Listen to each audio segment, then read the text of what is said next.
Let's be real for a minute, shall we? The cost of food these days is downright insane.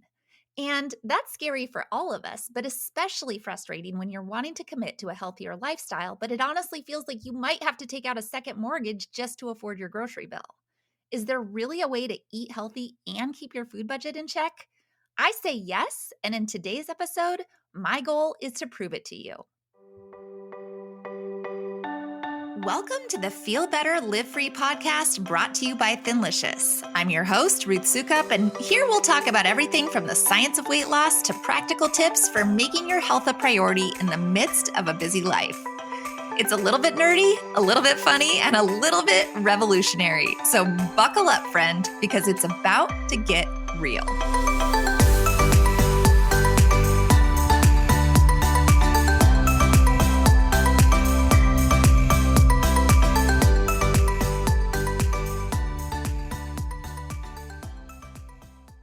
Hey there, and welcome back to the Feel Better, Live Free podcast. Once again, my name is Ruth Sukup, and I'm the founder of Thinlicious and the Thin Adapted System, as well as the New York Times bestselling author of 7 books. And if this is your first time listening, then you should know that I am pretty much obsessed with one thing: helping women over 40 create freedom in their lives by transforming your health. I like to think of it as starting a health revolution, and that's really what this podcast is all about. It is about the freedom to feel your best, the freedom to not be controlled by food addictions ever again, and the freedom to confidently pursue all your big goals and dreams because your health and your weight issues are no longer holding you back. And if that gets you excited, then I'm going to guess you'll probably like it here. We are health rebels, and we are not afraid to question the status quo or do it a little differently and forge our own path. But we're also not afraid to confront the brutal facts and face hard truths head on when we need to, rather than just burying our head in the sand. And the brutal reality for a lot of us right now is that food has gotten so expensive over the past couple of years that going to the grocery store these days is downright painful, right? In fact, over the holidays, I saw a meme on Facebook. Maybe you saw this one too, that was talking about the movie Home Alone, where Kevin goes to the grocery store to pick up a few items. Anybody remember that scene?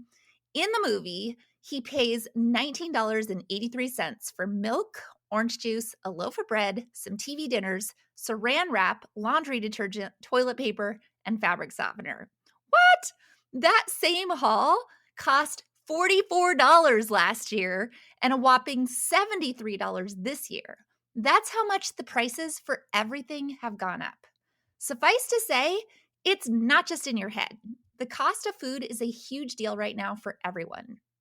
And honestly, that can feel like a big problem when you want to start eating healthier, but you're worried that you just can't afford it. Because frankly, it's no secret that healthy food often comes with a premium price, right? And that can feel super discouraging, almost like a no-win situation.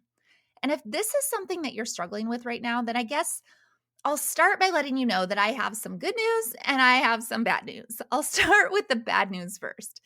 Eating healthy likely is going to be more expensive than eating junk food or processed food, right? There's just no getting around that. The healthiest, most nutrient-dense food in the world, whole foods like high-quality meat and fresh vegetables and fresh fish and dairy, those things are always going to cost more than a burger from the dollar menu or a bag of potato chips or a box of macaroni and cheese.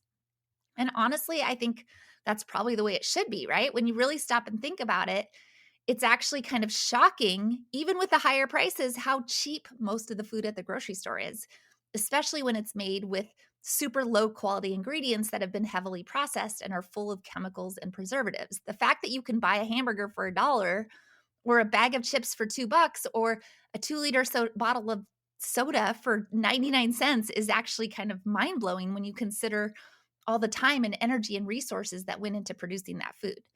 So that's the bad news. If you want to eat healthy, you're going to have to be willing to invest a little bit more into the food that you put in your body.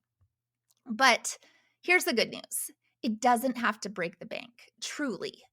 And I guess in this episode, I'm kind of going back to my roots of how I first started. Some of you might even remember this if you've been around for a long time. But this is how I started my original brand, Living Well, Spending Less, way back in 2010. Because I've actually been talking about how to save money on food for a very long time. And if you're one of my OGs and you've been around for a while, then you probably remember the YouTube videos that I used to make sharing my coupon shopping trips to the grocery store.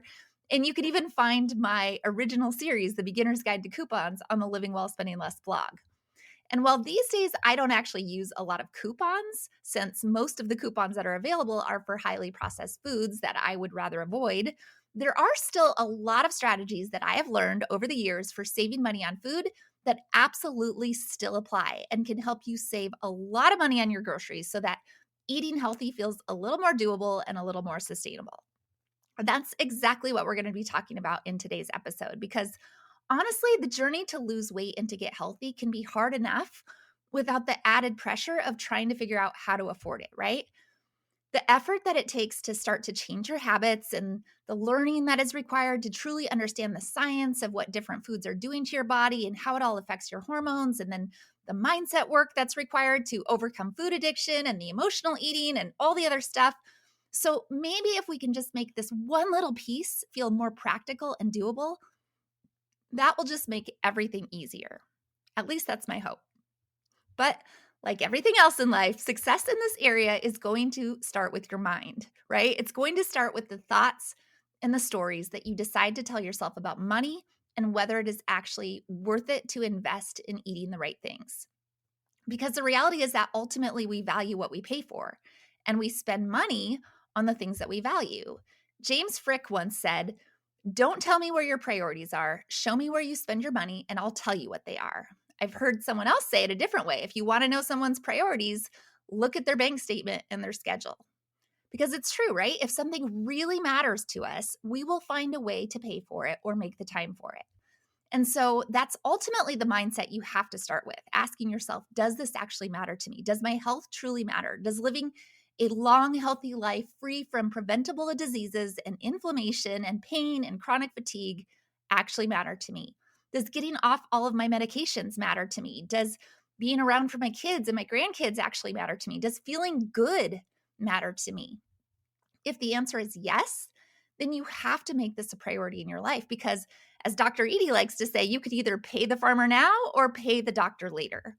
What you sacrifice now in order to make your health a priority will pay off in the long run.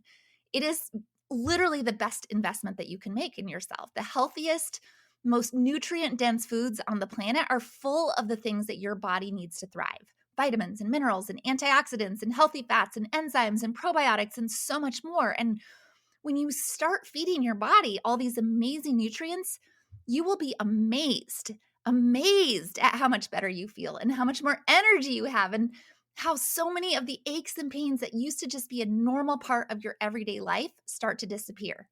You sleep better, you have clearer skin, you're not as prone to getting sick, and you'll even be less likely to develop serious chronic diseases like diabetes and heart disease. And all of that, think about it, all of that will ultimately save you thousands and thousands of dollars in the long term. Ultimately, being healthy is much more affordable than not being healthy. But it might not feel like that right now in the moment, right? So changing the story that you tell yourself really is the first step. You have to remind yourself why this matters, why it's worth it, why it's actually an investment worth making. If you don't start there, all the practical tips in the world won't actually matter because you can always fall back on those same old excuses, right? I can't afford to get healthy. Whole foods are too expensive. Meat and vegetables are not in the budget right now when we could be living on pasta and cereal for so much cheaper. Because what you're really saying when you say those things is, this isn't a priority for me. And while that might be true, maybe it's not a priority, at least be honest with yourself. But if you are ready to make healthy eating a priority in your life, then the good news is that there are actually a lot of practical strategies you can use to keep costs down. And that's what I'd like to spend the rest of our time talking about, my tried and true tactics for saving money on food.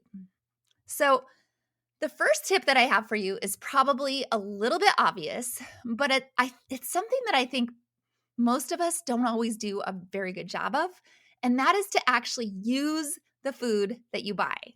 And I know that might sound kind of silly and basic, but honestly, I can't even tell you how often I find myself cleaning out my fridge and throwing away food that's gone bad or that I forgot was in there or that I just didn't get around to cooking in time, right? Anybody else relate to that?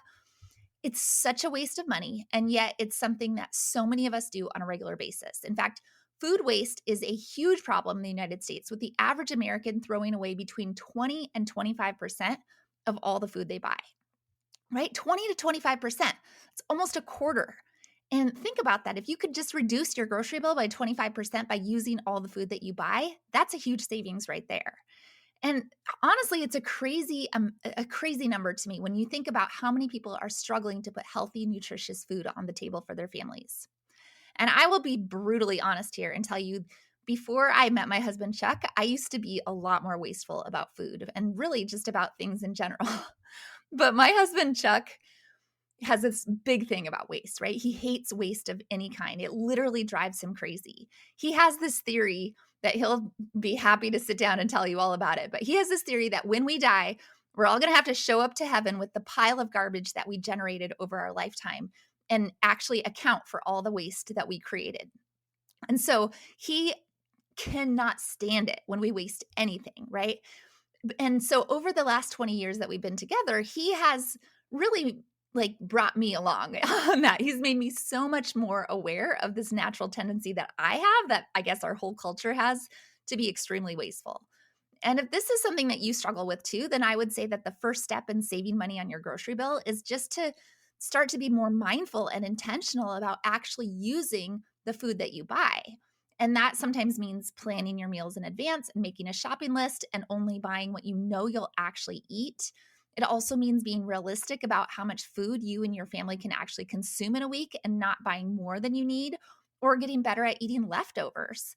And if you're new to meal planning, then honestly, that's probably the best place to start, right? Taking a little bit of time at the beginning of each week to sit down and plan what you're going to eat, and then make a list of all the ingredients that you'll need to buy. And then, of course, you have to actually use the food that you buy. Don't let it sit in the fridge and go bad. And if you know that you need more flexibility when you're doing your meal planning, you got to account for that, right? I always make a plan for the week, but I always give us a couple of wild card days, because I know that inevitably we'll end up going out to eat one day or whatever. And even if we don't, then we can eat the leftovers that are in the fridge. So if you do have leftovers, make sure that you're actually eating them and not just throwing them away. And sometimes that might also mean getting a little bit creative with how you use your leftovers. So, for example, I love to make big batches of roasted vegetables, but obviously we can't always eat an entire tray of roasted vegetables in one meal. So, I use those in other ways, right? Use them in a frittata, or mix them in with scrambled eggs, or use them as a base for soup, right? Add them in there. They're an easy and delicious way to add flavor and nutrients without having to do a ton of extra work. Another thing you can do is roast a whole turkey or a chicken and then use the leftovers to make bone broth. And let me tell you, bone broth, if you're just buying it at the store, the really good stuff, it's expensive. So this is a great way to stretch your food budget, because you basically get 2 meals out of one chicken. The first meal when you eat the chicken, and the second meal when you use the bones and the carcass to make broth. So those are just a few simple ideas, but I think you get the point, to be more mindful and intentional about actually using the foods that you buy and not letting it go to waste. It's such a simple thing, but it can make a huge difference in how much you're spending on groceries each month. The second tip I have is to make a habit of shopping your own pantry and freezer first before you head to the grocery store.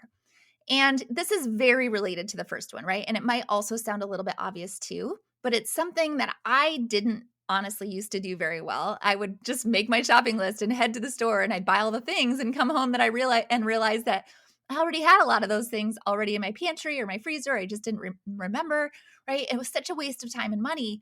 And also, it's something that's so easily avoidable. So now, before I head to the store, I always make a point to check my pantry, check my freezer, see what I have on hand. And I also try to even plan my meals to use up as much of that stuff as possible, so that I'm not buying a bunch of extra ingredients that I don't actually need.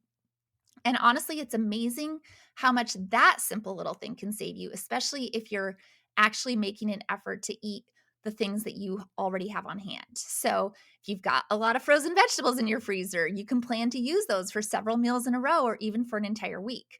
Or if you see that you have lots of cans of tuna in your pantry, you can have a tuna salad for lunch, or make a big batch of tuna casserole, or whatever, right? If you have the chicken broth or vegetable broth, plan to make a few different soups during the week.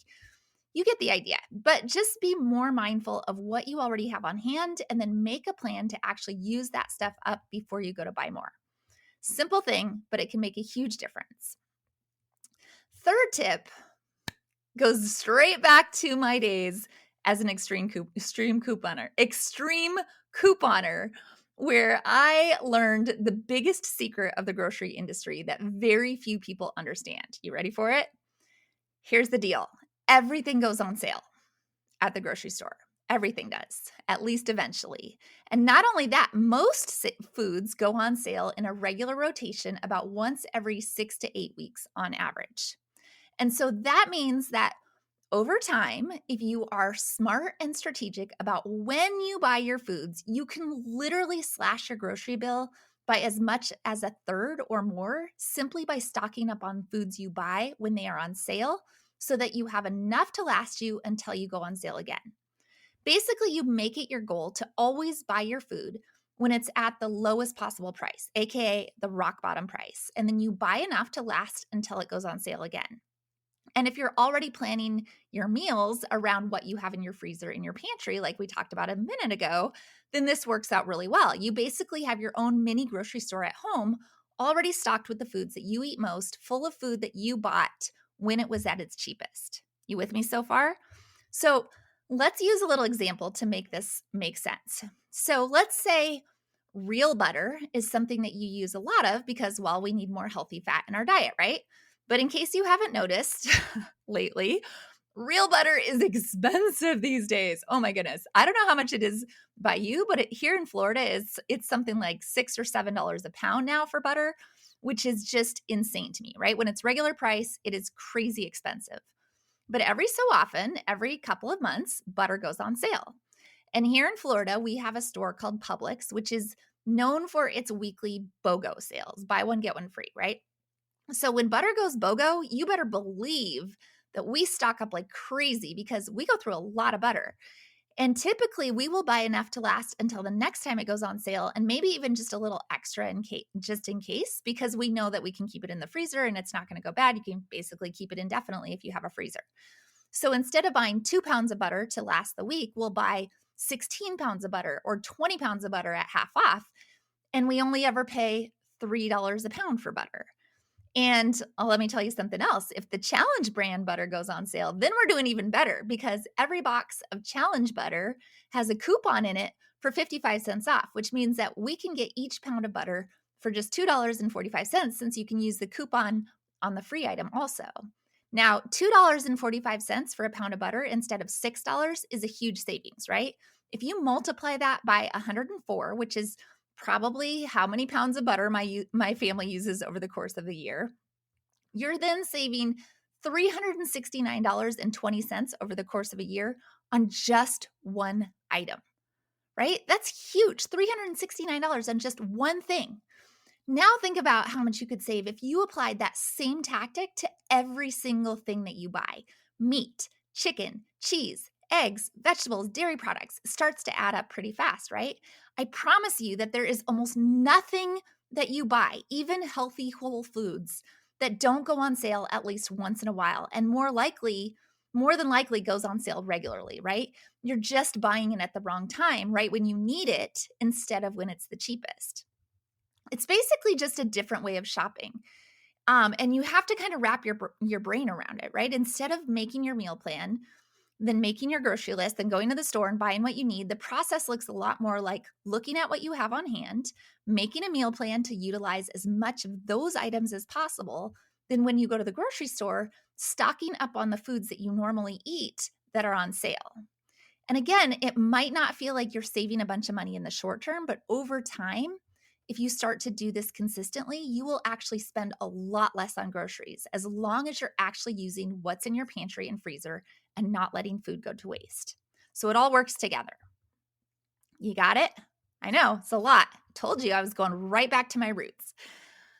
All right, so my fourth tip for saving money on healthy food is to get smart about food storage. And this might seem like a small detail, but it actually will make a big difference in the longevity of your food and how much you end up throwing away, right? Because if you're going to do this plan, if you're going to buy foods when they're on sale and not necessarily right when you need them, you also need to be really good about storing them, because properly storing food can help prevent spoilage. It will extend shelf life. It'll save you money in the long run. And you need to know, if you're going to stock up on food, how long certain foods will stay good or whether you can freeze them. There are actually a ton of foods that can be frozen, even things like eggs and cheese and dairy, not to mention fresh vegetables and fruits. And if you're not sure how to properly freeze something, just Google it, right? Do a quick Google search, because it can usually tell you the best method. And once you know which foods can be frozen and how to do it, and you can start taking advantage of the sales on those items, and you can start stocking up for later use.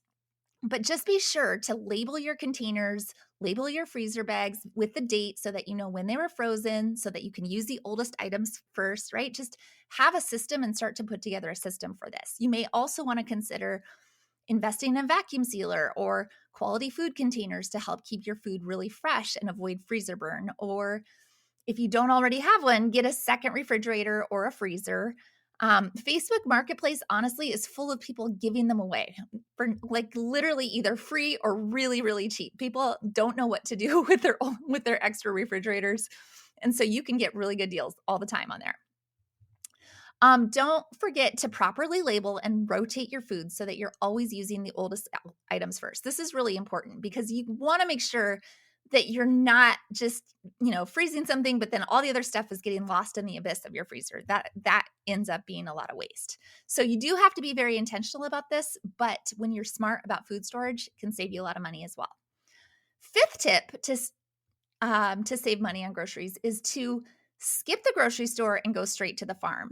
And by this, I mean to try to buy as much of your food as you can from local farmers or farmers markets, because the reality is that not only are the prices often a lot cheaper, the food is a lot better for you, right? Anything that comes locally, that's locally grown, is going to be more nutrient dense. It's going to have fewer chemicals added to it. It's just going to be better for you. So the meat is usually grass-fed and pasture-raised. Vegetables are often organic and locally grown. And frankly, it's more fun to shop at a farmer's market than at a big grocery store. And one cool thing is that a lot of local farms will even provide an option for buying a whole or partial cow that you can sign up for. You can go in with another family that will provide months and months worth of high quality meat. Another great option, if you can find it, is maybe a local farm that does produce subscription boxes during harvest season. We've done this before, and it is a very fun way to try produce that you might not normally think to buy, but it can also be super cost effective, right? You get this huge box of produce for a really low price. And I love knowing that the food that we're buying is not only delicious and healthy, but also locally grown and in season, which is always going to be better for you. And honestly, that is another great tip, right? To try to eat as much in-season produce as possible, because it's always cheaper when it's in season, and it's also better for you. Plus, it tastes better. And speaking of in-season produce, another great way to save money is to grow your own. And this is, if you're a brown thumb, this might be a little harder, but it is actually pretty satisfying to be able to walk out your back door and pick your own fresh herbs and vegetables. And I do tend to have a pretty brown thumb, and even I've been able to grow things, right? Even I've been able to grow things, and it's easier, believe it or not, it's easier than you think. So start with a few herbs and pots on your patio, or maybe a few tomatoes or cucumbers or zucchini, and then you can expand from there. If you don't have a lot of space in your yard, you may want to consider joining a community garden or starting some sort of vertical garden. There's some really cool options for that as well. But getting ultra local, whether it's your own mini farm or one close by, is a great way to get the freshest, healthiest, and most nutrient dense food out there at a fraction of what the grocery stores charge. Okay, so my final tip is not only a money saver, but a time saver too, and that is to cook in bulk. I honestly love recipes that can be doubled or quadrupled and then frozen for when you need them. In fact, way back in my Living Well Spending Less days, I did an ongoing series called 10 Meals in an Hour, you might remember it, where I provided meal plans and shopping lists and instructions that would allow you to whip up 10 easy, budget, and freezer-friendly meals in about an hour. And then after I started Thinlicious, I actually adapted many of these tried and true recipes to be healthier and to be more in line with what we teach in the Thinlicious program. So if you're looking for inspiration on how to do this, you can find most of the healthier versions on the Thinlicious website. Look for our pesto chicken, our Greek chicken, our sloppy Joe recipe, our coconut lime chicken, the pulled pork recipe, the honey Dijon chicken, I think, and our pot roast, just to name a few. Those are ones that I can remember for sure offhand, but you may want to search for it.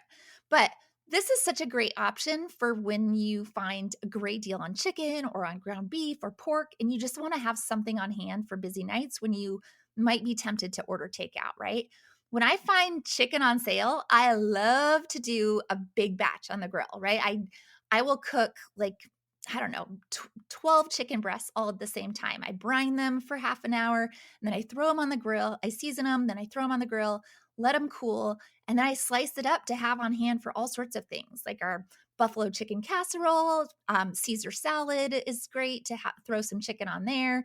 I use it in our chicken noodle soup recipe, right? It freezes great, but it's also like keeps in the fridge for 2 weeks once it's cooked too. So you can use it for all sorts of things. And that is a huge time saver and also a huge money saver because I'm buying it on sale. I also love roasting up a big batch of vegetables to keep on hand because these freeze great, but they also stay in the fridge for a long time. And again, they're perfect for adding to things like frittata or casseroles or just heating some up as an easy side dish. Honestly, I could probably keep going on for hours about this topic, you guys, because as you probably can tell, it's a topic that is near and dear to my heart, and I have been teaching on it for a very long time. But hopefully after today, you have at least a few ideas to get you going on lowering your food costs. Because while I am not going to deny that the price of food has gotten a little crazy, I do also believe that it is more than possible to eat really well while sticking to a budget. And I also believe, like within my heart of hearts, that your health is worth it, right? It is the best investment that you will ever make for yourself. So be willing to get a little creative, right? Be willing to think outside the box a little bit when it comes to this, but there is a way to do this on a budget and make maybe even spend less than you're spending right now on food, depending on what you're doing, and actually make this work and eat so much better in a way that is going to sustain your health for a really long time. But I would also love to get a conversation going about this topic. So if you are part of our Facebook group, our Health Rebel community, I would love to hear your thoughts on this. Do you do any of these things? How do you keep your food costs down? Are there certain things that you meal prep? How do you save on money when the cost of food is so high? What did I miss in this list? So share a post and let me know, and then I will see you back here very soon for another new episode.